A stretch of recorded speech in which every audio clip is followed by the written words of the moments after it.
영상 아래 구독 버튼 눌러주세요. 그리고 좋아요와 댓글이 정말 진짜 큰 힘이 됩니다. 꼭 부탁드립니다. 동지고 입춘이고 다 마찬가지로 양력입니다. 양력입니다. 그래서 설은 움직이고 입춘은 안 움직여요. 그리고 입춘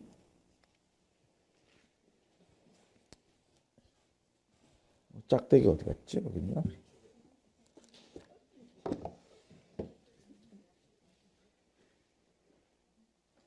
입춘이 입춘 동지 24절기가 다 양력이에요. 동지 얼마 안 지났잖아. 그리고 센 거는 다 그때 불공을 합니다. 그래서 동지 불공을 하고 원래는 입춘도 해. 근데 입춘이 정초랑 묶여서 죽었어요.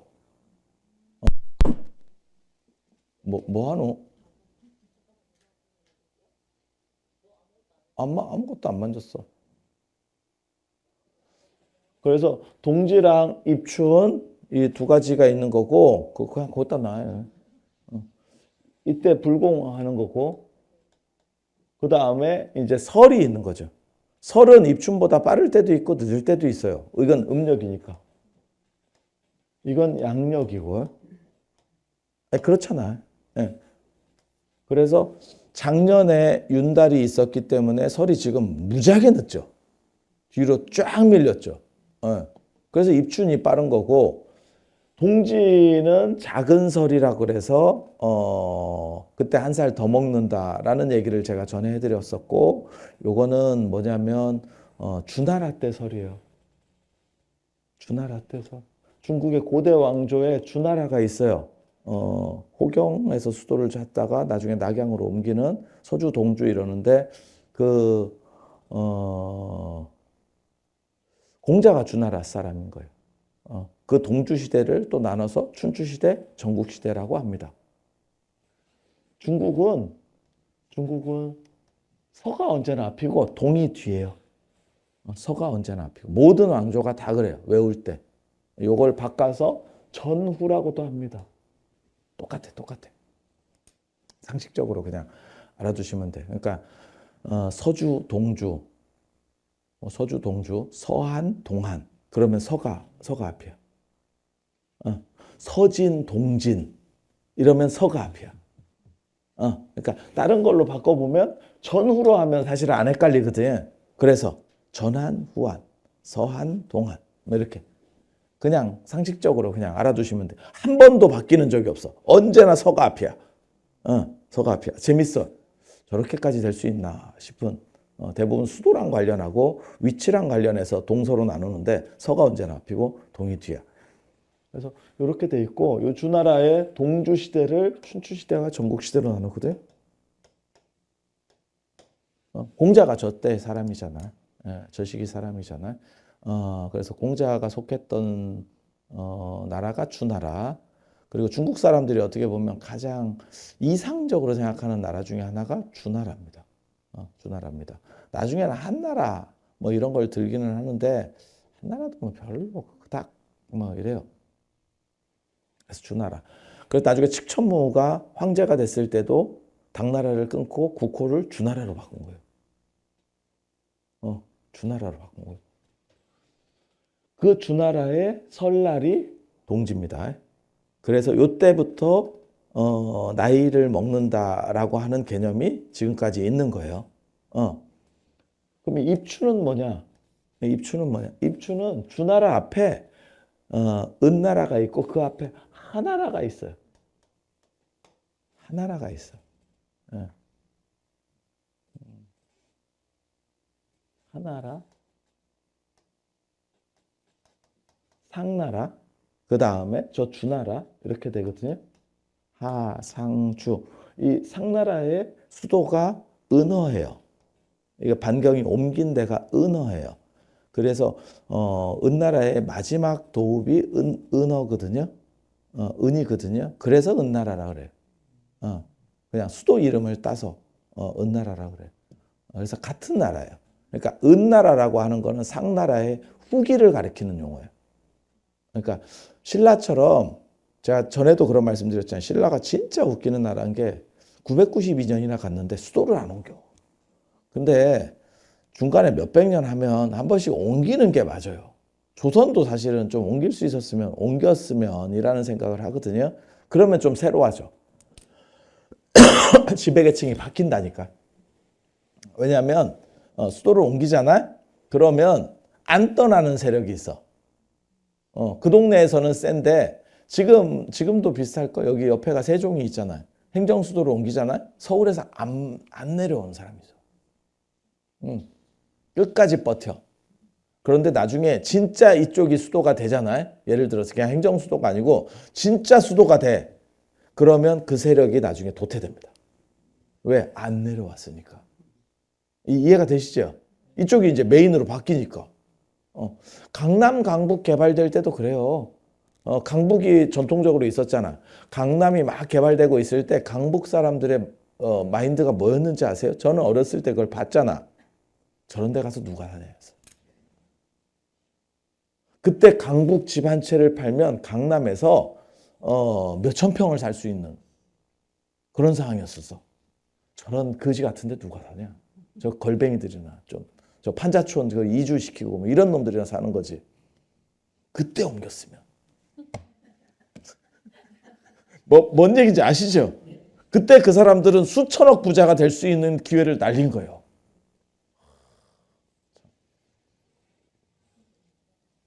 그렇게 되는 거죠.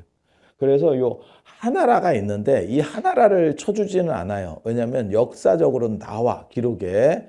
하지만 이게 유물 변증하기가 굉장히 어려워요. 제가 이 책에서도 그런 얘기를 썼었는데 그래서 하나라는 전 세계적으로는 인정받지 못하는 나라입니다. 근데 존재했을 거라고 생각해요. 저도. 이유는 뭐냐면 역사 기록이 너무 자세하게 남아있어요. 구라치고는 너무 상세한데 이거를 구라라고 할 수 있나? 근데 문제는 그 자리가 안 나와. 딱 그 자리다라고 하는 게 나와야 되는데 그러니까 수도가 발견이 안 되는 거예요.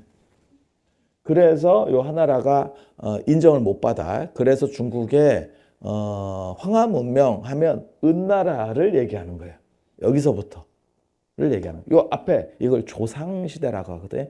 이런 시기에 상나라 시기를 조상시대라 그래요. 조상시대도 인정을 못 받아요.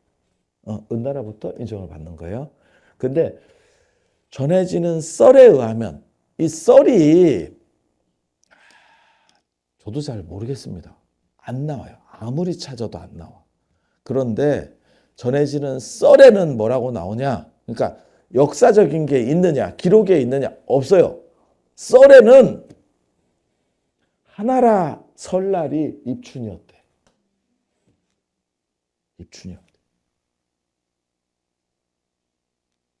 그래서 삼강구도가 만들어지는 거예요. 이렇게.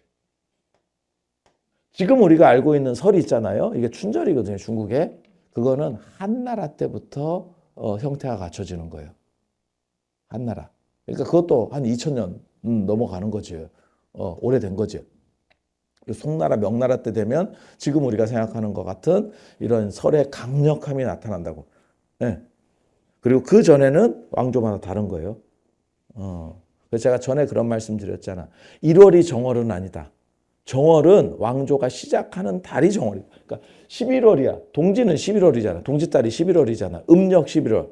그러면 그 왕조에서는 주나라에서는 동지가 정월이에요. 그러니까 11월이 정월이에요. 그러니까 정월은 기준이 되는 달이고 1월은 시작 달이에요. 달라. 달라. 내가 지금 이렇게 거지 같아서 그렇지 내가 엄청나게 커가지고 진짜 뭐 전 세계적인 들었다 놨다 하는 대단한 사람이 됐어. 그럼 내 생일을 정월로 잡아버리면 돼. 그러면 우리 집단에서는 내 생일달이 정월달이야. 이해가 됩니까? 그런데 애석하게도 내 생일이 1월이기 때문에 정월이나 1월이나 별 차이가 안타깝죠. 안타깝죠. 한 6월 정도 되면 6월부터 시작이야. 우리 집단은. 시무식을 6월에 하겠습니다. 그렇게. 그래서 요 재밌는 거야. 요 주나라의 설은 동지였고 그 다음에 입춘이 하나라. 그리고 되게 재밌는 게 은나라는 잘 모르겠는데 야, 얘네 다 고대 왕조가 양력을 쓰네. 이 새끼들 음력 안 쓰네. 우리 전통적으로 음력 아니었습니까? 더 위로 올라가니까 양력을 쓰고 있구만. 유목과 관련되기 때문에. 농경 전에 약간 유목 문화들이 있어서 그래. 유목하면 무조건 양력 씁니다. 농사가 땅에서 안 움직이고 농사 짓는 게 음력이에요. 음력 문화예요. 유목이. 그래서 갑골문 중에 그게 특이하게도 12지 같은 게 언급된 내용들이 존재해요. 12지는 사실은 외래문화거든요. 제가 그 얘기 하잖아. 12지가 우리가 자축인묘 진사오미 신유세, 그래서 자에는 쥐라는 뜻이 없다. 그게 발음의 음사였을 거예요. 음역이었을 거예요. 지금은 알 수가 없는데 옛날에 유목문화가 중국으로 들어올 때 그게 자하고 발음이 비슷한 거야. 쥐가. 그 어떤 문화의 발음이 외랑 비슷한 거야. 그래서 소축도 제가 그래서 얘기했잖아. 쥐는 서고 우리가 서생원이라고 하지 자생원이라고는 안 하잖아. 그리고 우유라고 하지 축유라고 안 한다고. 그렇게 다 엇박자가 나는 게 외래문화적인 요소거든요. 외래문화야. 그래서 그런데도 불구하고 이 옛날에 그런 흔적들이 일부 보여요. 그래서 이게 양력과 결부된 12간의 문화, 이게 황도 12궁하고 관련되고 뭐 이런 것들이거든요. 그래서 그런 문화들이 존재했던 게 아닌가를 추정은 해보는데 문제는 명확한 답은 안 나와. 이게 너무 옛날 얘기를 해서 이게 자료가 없어요. 자료 공백이 너무 큰 거야. 아무튼 이 두 가지에서 뚜렷하게 알 수 있는 거는 뭐냐면 얘네 양력 썼네. 우리가 원래부터 음력 안 썼구나. 우리는 아니지. 짱깨들. 짱깨들. 얘네. 그리고 아마 고구려나 이런 데서도 아마 유목문화들이 나올 거예요. 제가 그래서 그 얘기 하잖아. 고려 시대를 보면 형제 상속이 많은데 왕위가 형제로 내려가는 경우가 많은데 그게 유목문화예요. 농경문화는 부자 상속입니다. 그러니까 사실은 여러분은 어때요? 형제 상속이 맞는 것 같아? 부자 상속이 맞는 것 같아요? 그러니까 뭐 왕조는 둘째치고 내가 큰 기업을 했어. 큰 기업을 했어. 우리나라에도 그런 일들이 있었습니다. 최근까지도 계속 있었어요. 큰 기업을 하는데 자식한테 물려주려니 자식이 너무 조금 애가 좀 미숙한 거야. 그러니까 어떻게 되냐면 나랑 같이 일했던 동생한테, 동생이 어떻게 보면 내가 회장인데 동생이 부회장 아니면 사장이야. 네가 좀 하다가 내 아들한테 물려줘. 요거 어때? 요거 어때? 요런 식으로 했었지. 그리고 왕가에서도 이렇게 하는 나라가 있었지. 사우디죠. 사우디가 그렇게 했죠. 형제들끼리 돌려가면서. 이렇게. 그러다가 빈살만이 그런 게 어딨어를 시전하면서 지금 나온 거죠. 웃기고 자빠졌네를 시전하는 거예요.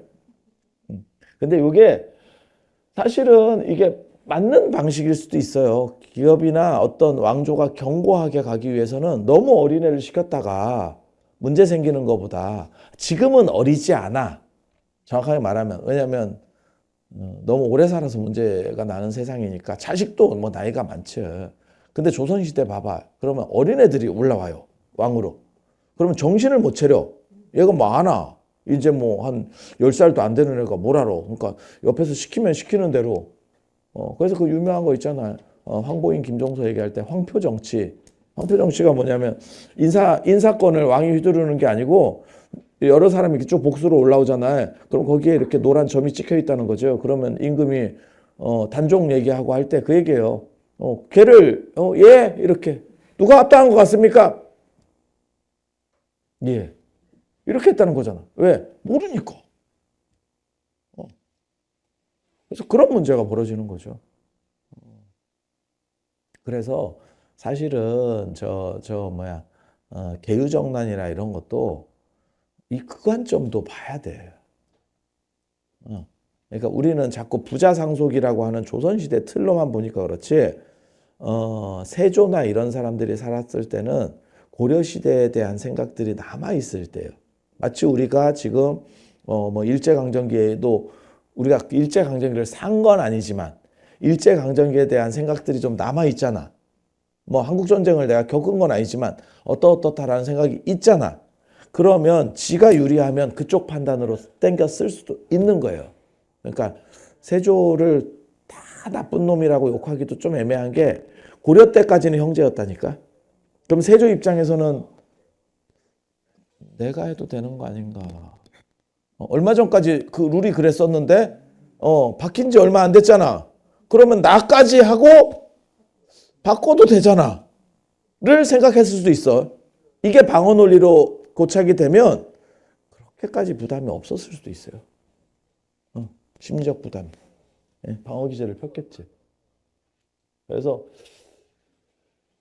이게 유목문화 전통이 보인다는 거. 그리고 입추는 하나라의 설이에요. 그리고 이게 아까 제가 그런 얘기 했잖아요. 고대로 올라가면 이 띠와 관련된 흔적들이 보이는데 그게 외래문화인데도 불구하고 자생적인 것도 좀 보인다. 그런데 놀랍게도 띠는 입춘에 바뀐다니까. 띠는 입춘에 바뀌는 거예요. 그래서 올해 같은 경우는 무슨 일이 벌어지냐면 설이 지나도 띠가 안 바뀌어요. 아니지. 아니, 띠가 먼저 바뀌는 거지.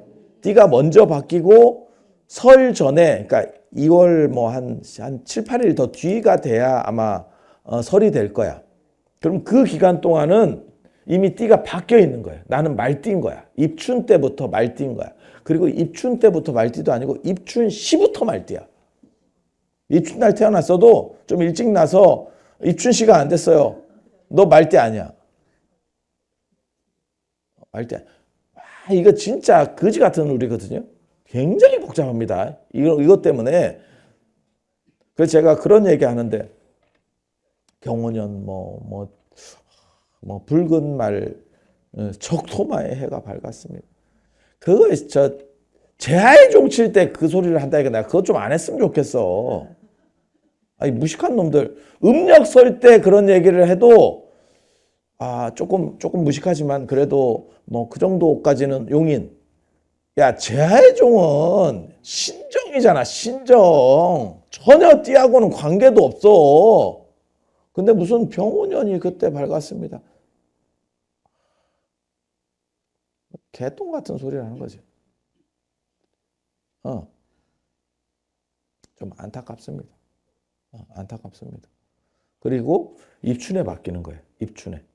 그래서 이때가 어떻게 보면 한 해가 바뀌는 또 다른 기준인 거야. 오히려 동지는 띠가 바뀐다는 얘기는 잘 안 나와요. 그러니까 이때는 그냥 작은 설이고 떡국 동지날 팥죽을 먹으면 한 살 더 먹는다. 이런 정도 설만 남아 있어. 근데 입춘에 띠가 바뀐다는 건 해가 바뀐다는 뜻이거든. 띠 기준에. 그러니까 그때 어떻게 보면 정초불공을 하는 거예요. 그리고 저는 이제 약간 대보름 중심으로 하는데 원래는 입춘에 삼재소멸해. 왜? 시작하는 그날. 대부분의 절에서는 입춘에. 근데 저는 이제 정월 대보름주의자거든. 대보름이 벽사의 하이라이트 아닙니까? 입춘보다 그게 훨씬 큰데. 그러니까 그쪽에 태워야 되는 거 아닙니까? 우리는 그렇게 생각하는 거고 전통적으로는 입춘이에요. 그래서 입춘불공하고 삼재풀이가 같이 갑니다. 그랬는데 정월이 점점 기간도 길어지고 뭐 이러는 과정에서 입춘이 지금 죽었어요. 입춘이 죽었어요. 입춘하고 칠석이 죽었거든요. 사실은 전통적으로 센 것 중에는 두 가지가 죽었어. 그래서 입춘에는 새해가 시작되는 거니까 입춘 첩을 붙이는 거야. 그게 입춘 대길, 봄이 본격적으로 확립돼서 옛날 사람들도 다 그 생각이 있다. 봄이라는 시작점을 여기는 잡은 거고 여기는 태양의 시작점을 잡은 거야. 그래서 그게 길했으면 좋겠다. 1년 내도록 좋았으면 좋겠다. 양기가 굳건해지니 좋은 일만 진진해라. 그리고 여기다가 이제 원성치 진원을 써가지고 소원이 다 이루어져라. 그래서 이거 입춘첩을 요즘은 아마 절에서 거의 대부분 나눠주고 딴 데 나눠주는 데도 없을 거예요. 근데 이제 어떻게 쓰냐면 이게 원래 이렇게 쓰는 거거든요. 입춘대길 건양다경 이렇게 쓰는 건데 뭐 이제 절에서 쓰려니까 불교적인 게 하나도 없잖아. 그러니까 뭐라고 쓰냐면 입춘대길 뭐 불은 충만 뭐 이런 식으로도 변형해서 써요. 근데 저는 그냥 이게 깔끔하게 원래 원판이 있는 대로 놨고 플러스로 그냥 부과하는 게 좋겠다라고 제가 이제 얘기를 해서 우리는 이런 식으로 가거든요. 그리고 이거 주사로 다 쓴 거예요. 그래서 이렇게 만지면 약간 도들도들하죠. 비싼 겁니다. 인쇄 계열 중에는 최고로 비싸요. 이게 인쇄계의 에르메스입니다.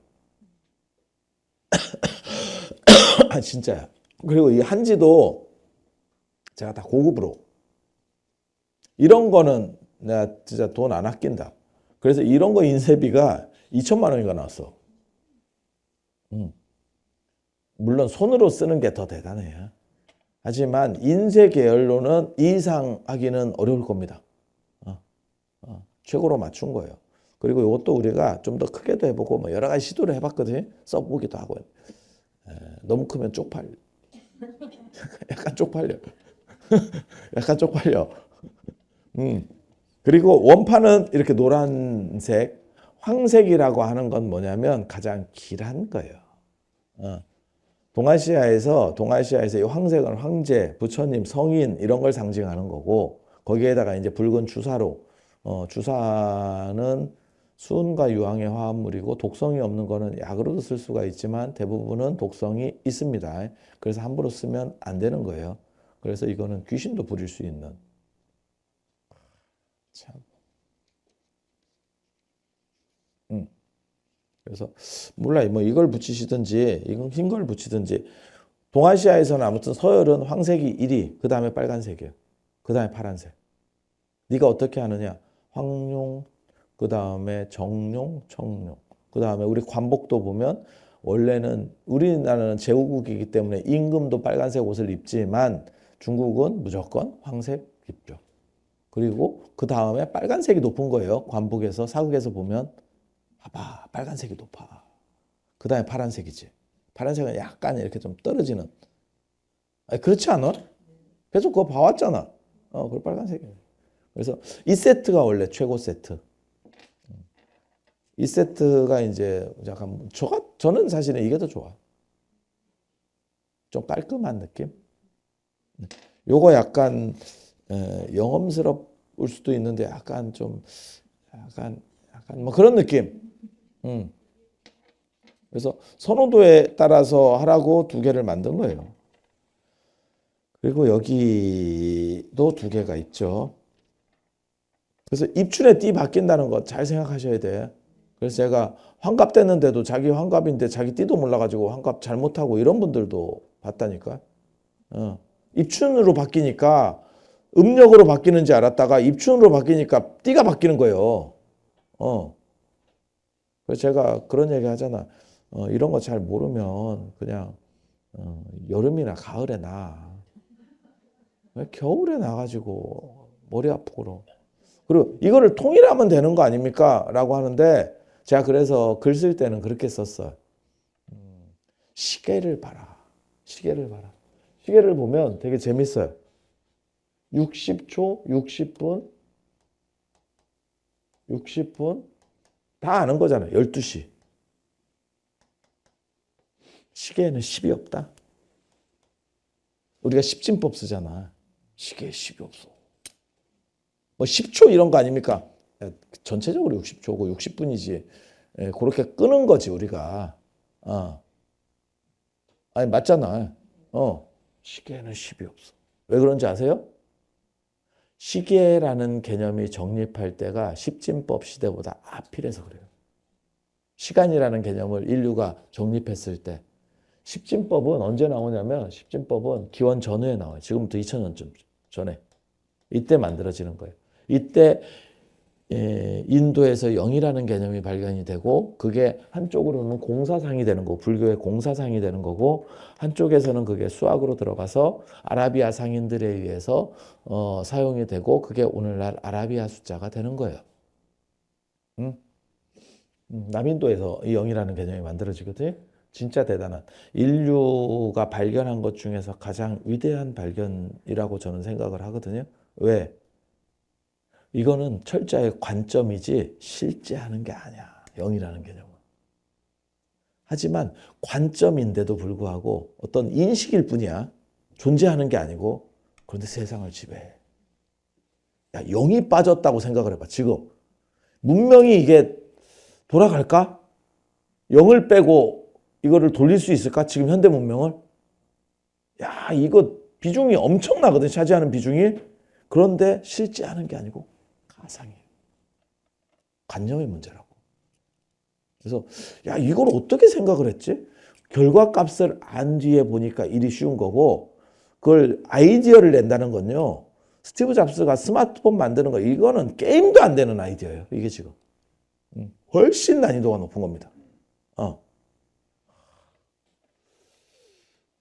그래서 이 십진법은 이때 만들어지니까 그 전에 시간 개념이 존재했겠죠. 2000년 전에 시간 개념이 처음 생긴 게 아닐 거 아니야. 그러니까 그 전에 있었고 그게 메소포타미아의 아마 60진법들과 그 다음에 황도 12군과 관련된 12시 개념으로 이게 연결돼서 만들어지는 거예요. 그래서 제가 그런 생각하는데 이거 우리가 미터법으로 통일하듯이 전 세계 미터법으로 다 통일했잖아. 미국 놈들만 안 들어. 뭐 마일, 피트 이러면서 미국 놈들만 안 듣고 전 세계가 지금 미터법으로 얼마 안 된 거예요. 그 프랑스에서 만든 거 불과 얼마 안 된 거예요. 우리도 다 지금 통일시켰잖아. 그러듯이 시계도 10초, 10분, 10시 이러면 일이 쉬워요. 훨씬 쉽다니까. 우리가 이게 익숙하기 때문에 불편함을 못 느끼지 처음 배우면요. 이게 훨씬 어렵습니다. 지금 단위가 섞여 있으니까.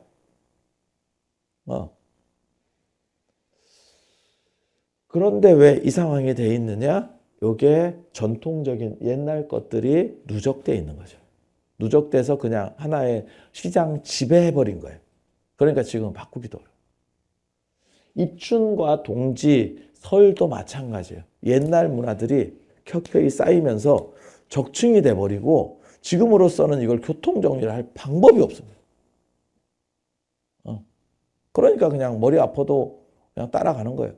게다가 뭐가 있냐면 전 국민이 좀 관심이나 있으면 모를 건데 우리 같은 사람만 관심이 있지 아무도 관심이 없어. 그냥 말해주면 그 다음에 또 까먹어. 그러니까 더 좋은 거는 똑같은 걸 또 얘기해. 고맙지. 다 기억하고 있으면 얘기하기도 힘들 건데. 그래서 이렇게. 그래서 요거 입춘대기를 하나 붙이고 반대쪽에 바깥쪽에는 요거 반대쪽에 요걸 정삼업진언이라고 신구의 삼업을 말키는 진언 해서 이렇게 춤추듯이 동그라미 있고 요 안에 써진 게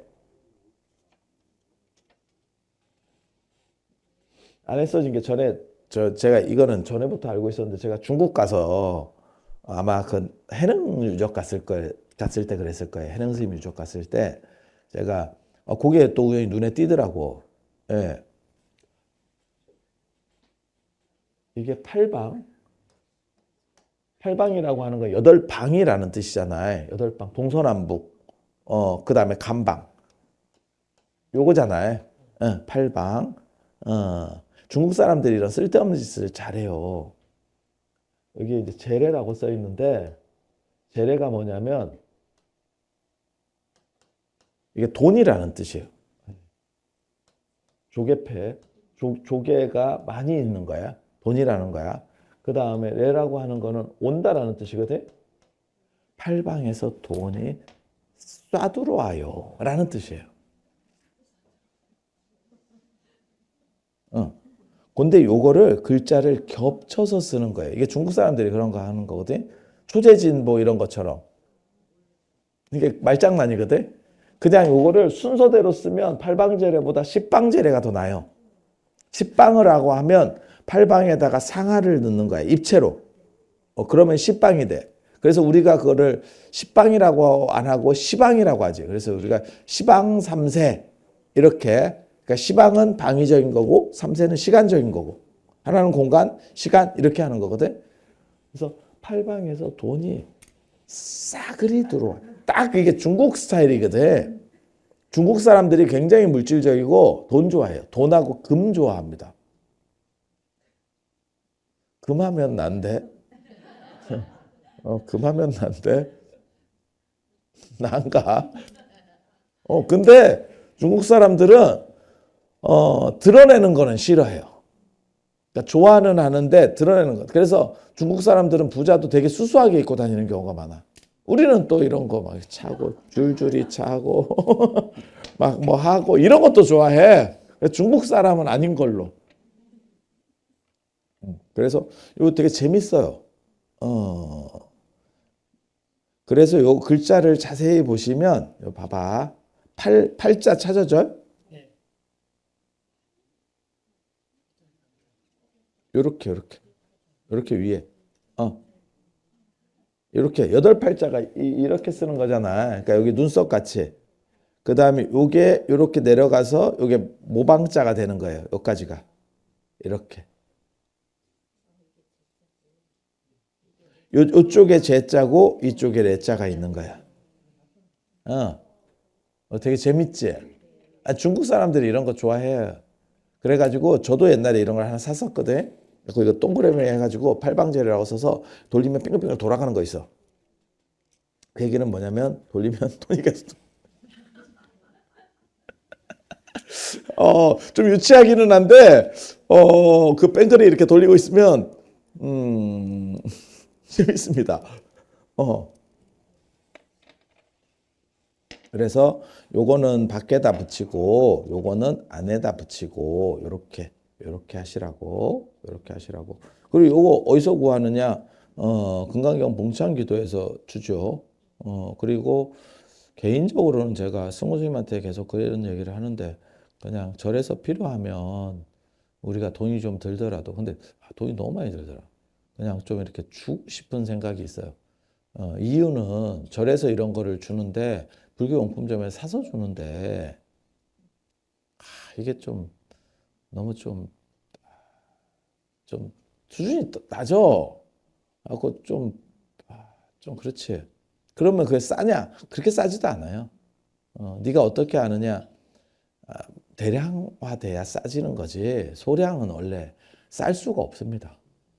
그래서 제가 사실은 이렇게 만들 때도 여기에는 보시면 아시겠지만 뭐 월정사라든지 금강경 봉창기로라든지 이게 1도 없어요. 그냥 아무 데나 가서 쓸 수 있도록. 그래서 다른 말사들도 작은 절들도 이거를 그냥 좀 원하시면 드릴 수 있도록 했으면, 내가 단가가 그렇게 하면 안 높으면 이런 생각을 하는데, 안 그러면 원가에 사가든가, 원가만 내고 사가든가. 아니 그냥 준다 그러면 이게 또 감당을 못해요. 인쇄만 1억 한다 그러다. 그래서 이렇게 그래서 제가 하려고 하는 것 중에 하나가 뭐냐면 디자인을 좀 끌어올리겠다. 불교적인 디자인들을 좀 끌어올리겠다. 불교가 너무 좀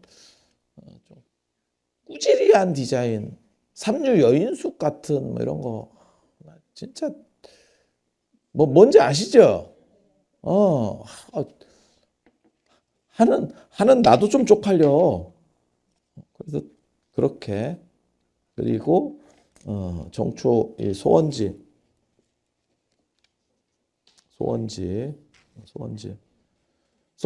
요걸 작성을 요거는 그냥 뭐 월정사 안 오셔도 이거 그냥 붙이기만 하면 되고, 이 소원지는 원래 소원지를 태워요. 정초에 이렇게 소원을 써서.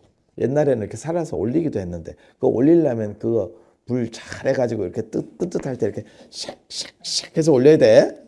그래서 오늘 이 정도 하고 점심 드실 수 있도록 그렇게 하겠습니다. 그래서 입춘대길 요 잘 붙이시고 정초 기도도 많이 올리시고 그렇게들 하세요.